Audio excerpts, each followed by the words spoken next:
Yung mga matik, magandang gabi mga matik. Ito yung project na ginawa ko. Ayan. Ngayon babaguhin na yung kulay mga matik. Abangan nyo mga matik kung paano ko siya baguhin.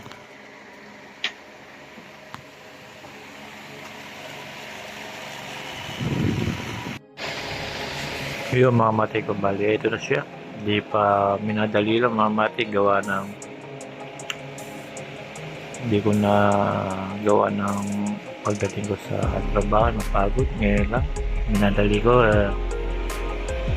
ipapasa na daw nila.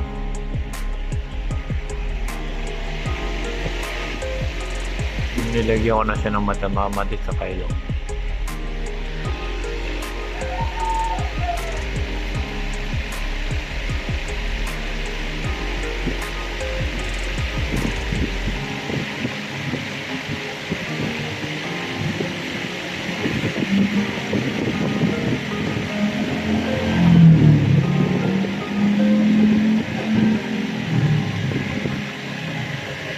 Yung mga matik, yun natapos na siya. Ito paano nahabol natin yung may kulang.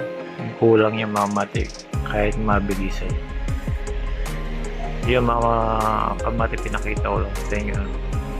Lamang talaga pagka marami kang alam. Hindi lang isa lang alam mo dito sa mundo mga matik. Sa sobrang hirap kailangan marami na nalalaman para di ka mahirapan. Ayan mga matik, yan yung ginawa ko na painting na ginawa ko na siyang puti. Dilaw yan, ginawa ko na siyang puti para mas maganda. Ayan mga matik, kung meron kayong project, call me lang mga matik, pag-uusapan natin yan. Hanggang dito na lang mga matik, salamat. Dito ulit ako nakagawa ng saranggola mga matik. Painting lang tayo.